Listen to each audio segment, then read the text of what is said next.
Mga katrops, welcome back ulit kayo sa aking channel Sports React PH at ngayon na ay pag-uusapan natin ang balitang gumagawa na nga daw po ngayon ang Orlando Magic ng history sa NBA.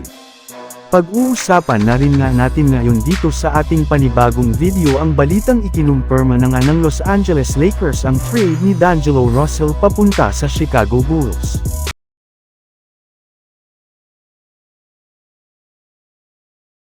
Matagumpay nga mga katrops, na naipanalo ng Orlando Magic ang kanilang game ngayong araw kontra sa Washington Wizards sa score na 130-125 salamat sa naitalang 31 points ni Franz Wagner at nagawa ni Paolo Banchero na 28 points, 13 rebounds at 7 assists.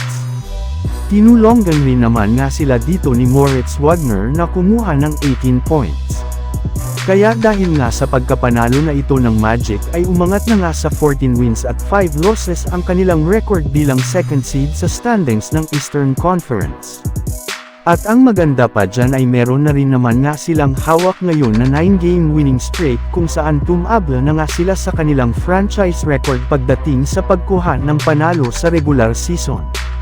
At dahil rin nga sa ipinapakitang performance ngayon ng Orlando Magic ay marami na rin naman ng mga NBA analysts ang humahanga sa kanilang kupunan at nagsasabi na tunay na nga talaga na nag-improve na ang kanilang lineup gayong kasama nga sa kanilang winning streak ang pagtalo nila sa ilang malalakas na contender ngayong season katulad na lamang ng Boston Celtics at Denver Nuggets na talaga namang nakakabilib para sa kanilang team na kakagaling pa lang sa ibaba ng standings ng mga nagdaang taon sa NBA.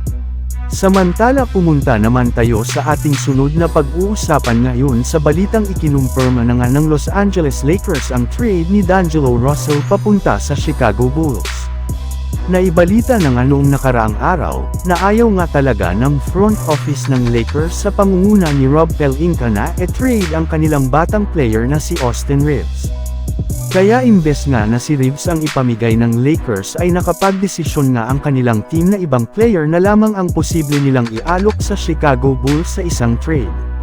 Sa katunayan, base nga sa ikinumpirma ng sikat na Lakers insider na si Jovan Buha ng The Athletic, sina D'Angelo Russell at Rui Hachimura na nga daw po ang mga players na pinaniniwalaan ngayon na gagamitin ni Rob Pelinka bilang kanilang trade assets na i-offer nila sa ibang kupunan katulad ng Bulls upang sa ganon ay mapalakas pa nilang lalo ang kanilang lineup ngayong season.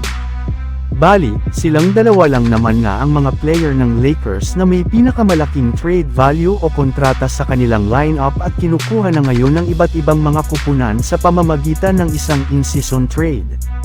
Kaya asahan na nga po ninyo na magsusunod-sunod pa ang mga lalabas na trade rumors patungkol sa kanilang dalawa sa mga darating na araw.